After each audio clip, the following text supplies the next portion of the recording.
thing to advocate for a salary cap in baseball. It's another thing to expect a salary cap in baseball. And I've tried very hard to make sure there's a clear distinction between the two. Good morning to you.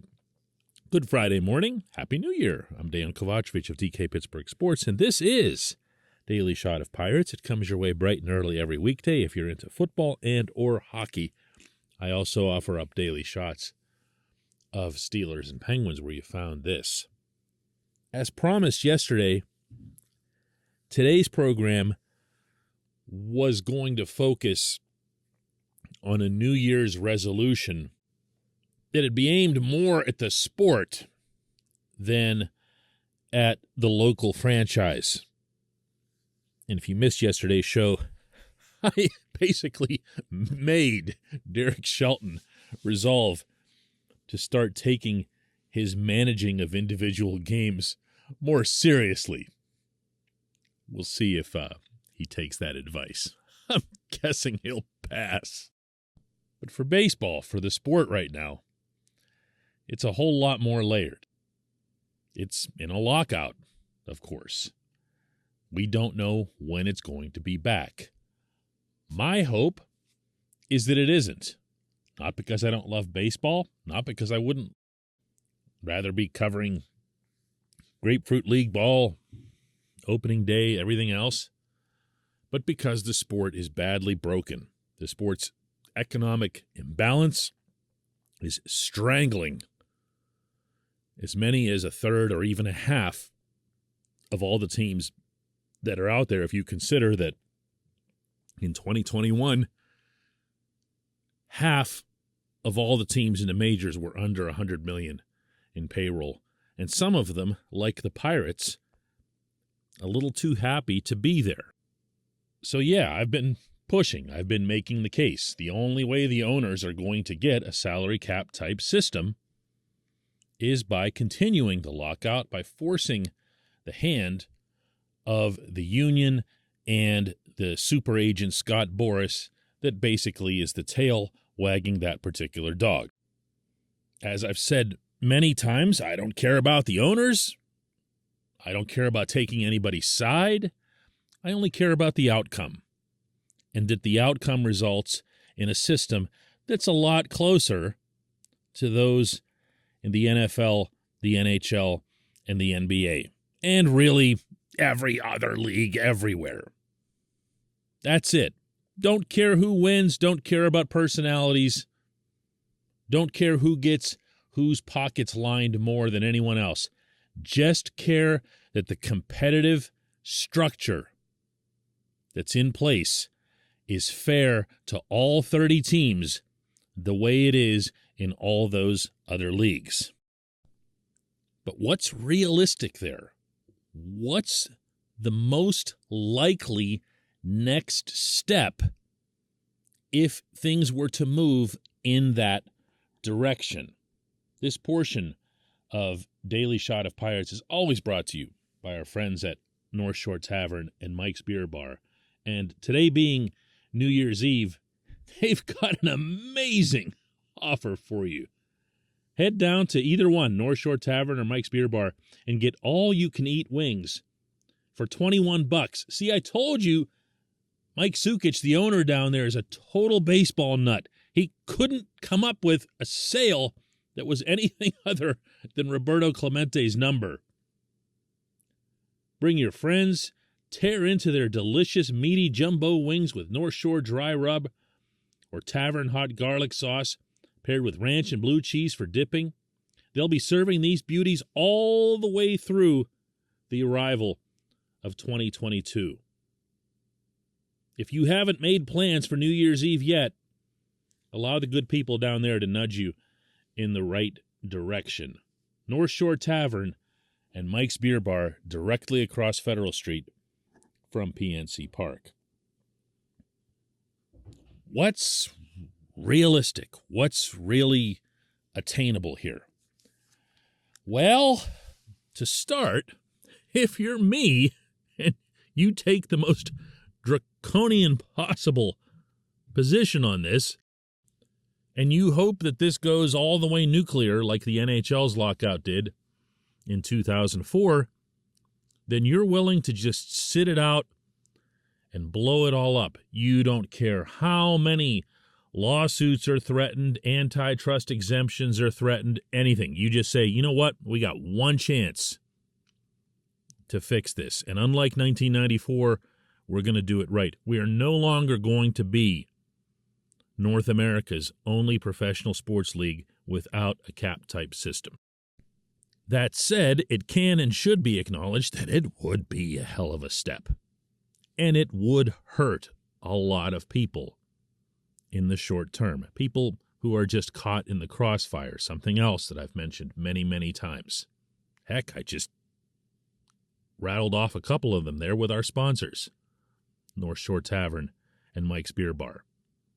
They need baseball. A lot of people need baseball to keep going. Now, would they in the longer run benefit from the Pirates being really good, or at least having a chance to be really good? Sure they would. Crowds would be bigger, et cetera, et cetera. But short term is a real thing for people owning small businesses as well as just the everyday Joe. So the more likely, the more plausible scenario here is that some kind of bridge, I guess, or some kind of meeting is achieved between the two sides with the understanding that the owners want/need, for competitive balance purposes, to put in a system that closes this monstrous gap. And now that you have the Dodgers creating their own monstrous gap between themselves and the next tier down, the Yankees, Mets, Red Sox, so forth, you now might have finally that unity that you want, that I want, among owners to have that resolve. But within this process, and in order to show any judges or anybody who's observing this process that there's good faith bargaining in place, of course you got to give something. You have to. And baseball does have among the most restrictive free agency systems of all of the sports. It takes you 6 full years to attain free agency in baseball. Nothing like it in the other sports. Nothing at all. Meaning in the salary cap sports. Okay, so you give some on free agency. Baseball has one of the strangest systems in place that sets the framework for bringing players up from the minors, where teams are discouraged from doing so because if they hang on another couple months or 3 months, you've heard this now a million times about the Super 2s. I'm not going to explain Super 2 arbitration this early in the morning. You probably even had your coffee yet. If you don't know, look it up. But it hurts the timelines of really, really talented, like the most talented younger players. Most recent, really strong case in point was the Blue Jays with Vladimir Guerrero Jr. Took them way too long to get him up. And why? Because they want those 6 years to be spent in Toronto. And I can't really blame them. If I'm the Pirates, I'm doing the same thing if I have some superstar prospect. I want that prospect's 6 best years. I don't want to be the team that brings him up to Pittsburgh and hurries him along just so that he can say bye-bye through free agency. So give a little bit there. Give a lot there. But what has to be overcome here is this, how do I put this, this philosophical obstinance that the union / Boris have regarding any kind of top and bottom to payrolls. Get over it. Get over it. Baseball's the only sport that doesn't have it. So if I'm the owners and I want to demonstrate to everyone that I'm making real attempts at good faith bargaining. I'm giving on a lot of different things. I'm giving on things that are of a direct, impactful concern to players, meaning all players, not just the Bryce Harpers. Go at the middle class. Explain to them why their salaries, have dropped year after year after year for half a decade now. Go after the ones at the very bottom. Raise the minimum wage to $1 million. That's what the NFL did. The NFL got everybody to sign up for everything by taking that approach with their union. Do that. Do whatever it takes. But get the cap system or a cap type system in place.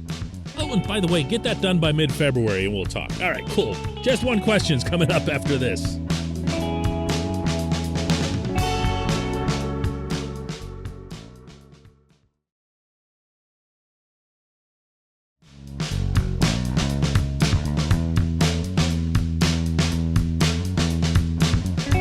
Back. It's time for Just One Question.